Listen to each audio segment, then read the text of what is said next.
I was informed that there are 3 English guys which are planning to row from here, Portimao, to South America. 3 guys in a small boat rowing all the way. I got really curious how that works and how they're gonna do it, and I just wanted to speak to them and share it with you. So let's go and visit them and have a talk.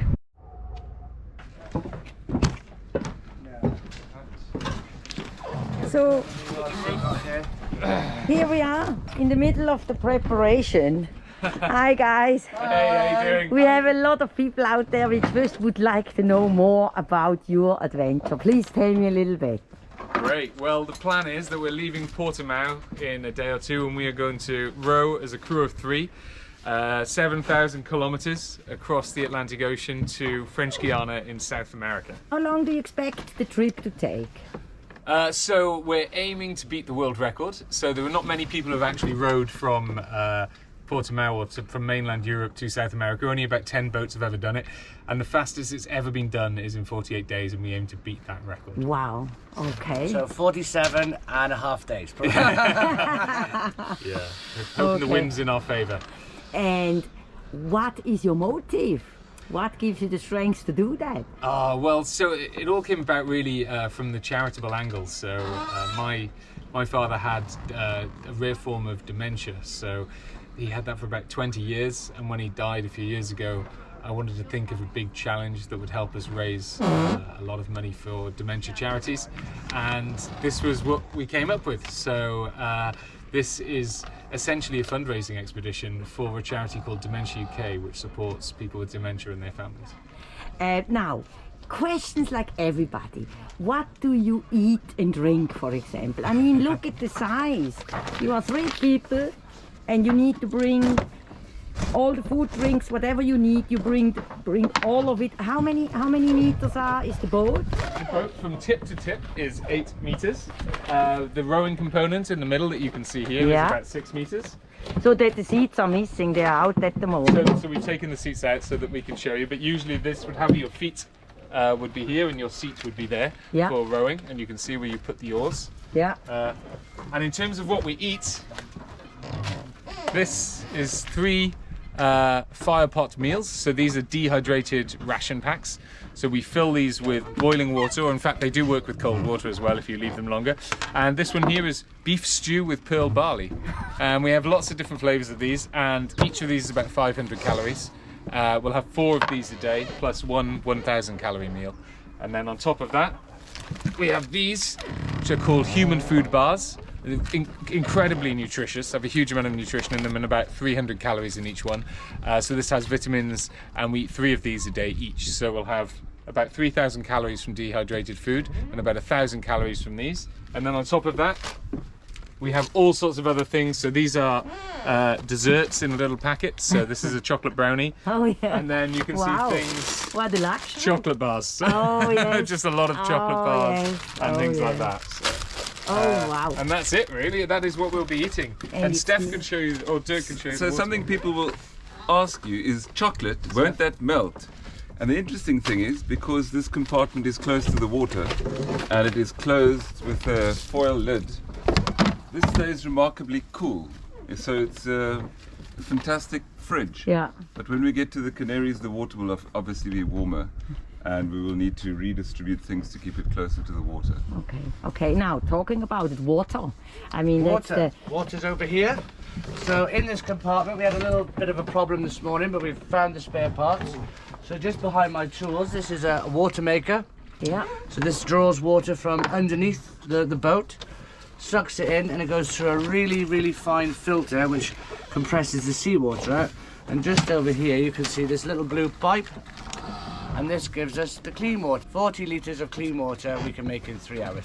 Wow. And it all comes out of this blue little pipe here. You need to pump nearly 80 litres of seawater to get 20 litres of clean water or desalinated water. Well, what is the plan? I mean, are you rowing always, all 3 of you, or do you do it 24 hours? Or how is the rowing plan?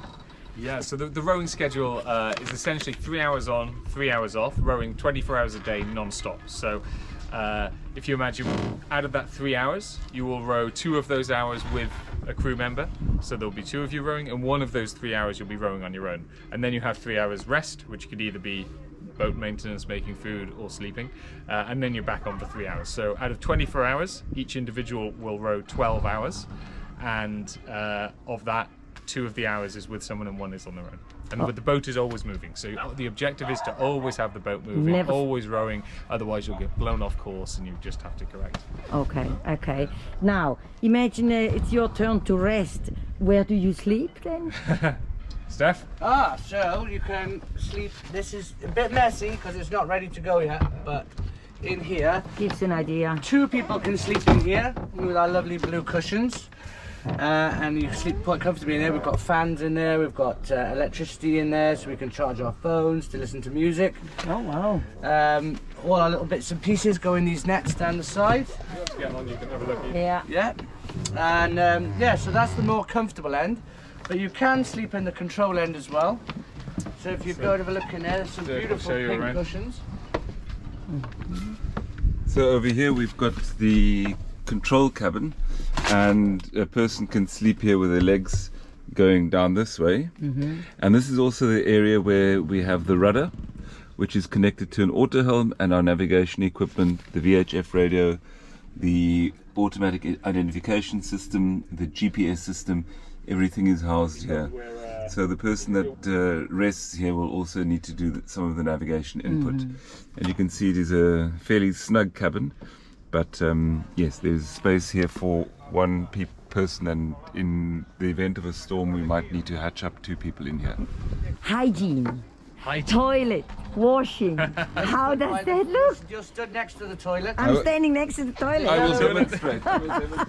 So we have there's the toilet. Oh, Dirk will bring you a toilet. Here you Got go. 2, it's 2 double en suite. The Double ensuite, so conventional. yeah, 1 for each cabin. The conventional. There will be a Okay. bucket, Yeah. There you go. which, on the Right side here. where the rowing isn't happening, the rowing will all be here. We all face this way when we're You turn rowing. your back. Yeah. So you're here. So There you go. I'll be sitting here rowing. I Okay. have my oars in here, Okay. and then there's someone going to the toilet behind me. There you go. Say, So when you're done, it goes that way. over the side. I hope you don't serve any beans. And then show eh? the toilet, maybe the toilet brush stuff to make sure it's particularly hygienic. And for hygiene, we're all about hygiene.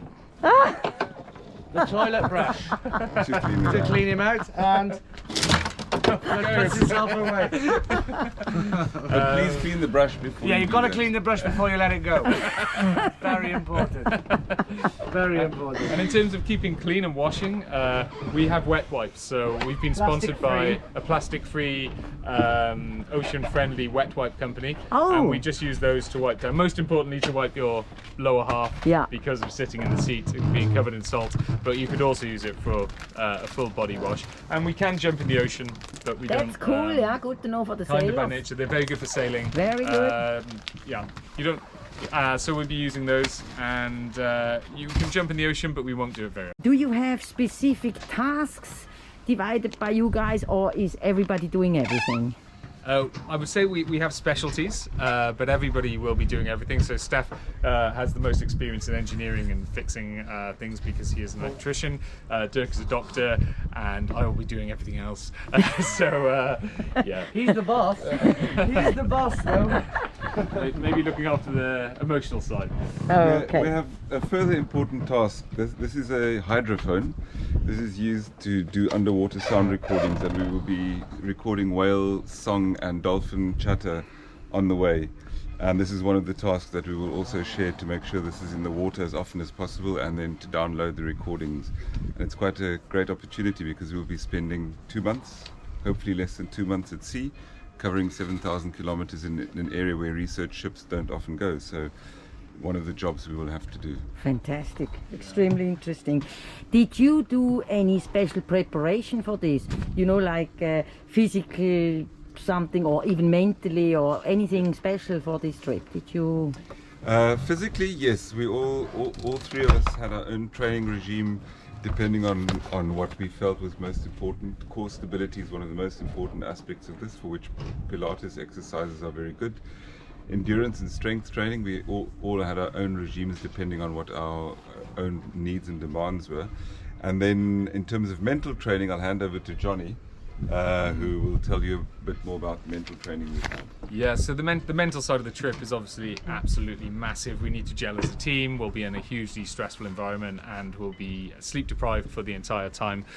So we've been working with, if you look at the Hatch of Legends, a gentleman called Michael Romling, who is at the top of the Hatch of Legends.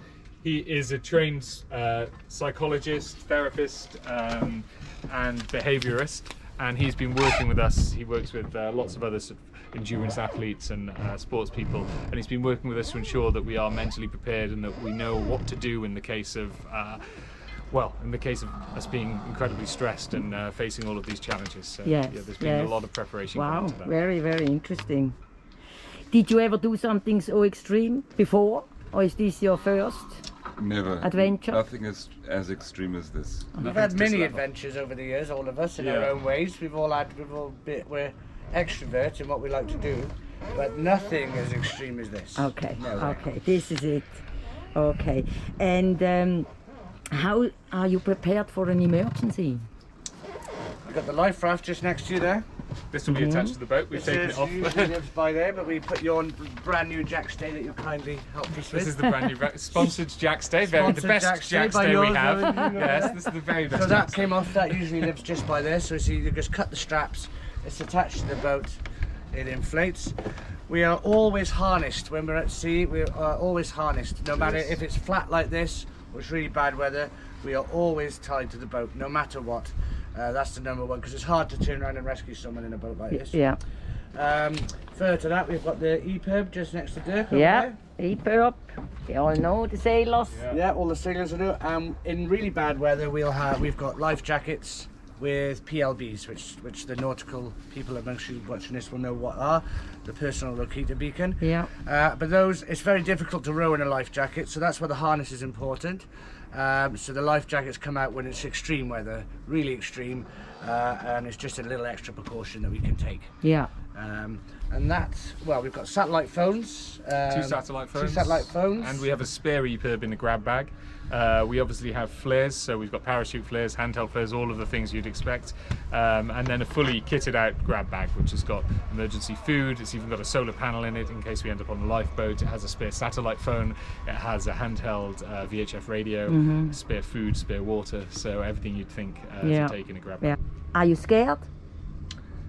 No, No. I'm not. No, genuinely not. We haven't really had time Haven't to had time to get I scared. think we're too busy. We haven't had time to think about things I'm properly. excited, but genuinely not in a, I'm not saying when we're not out there and the first big wave we see comes crashing across the boat that I will not feel some fear, but right here, right now, I'm just really excited and eager to go, really, but no fear at this point.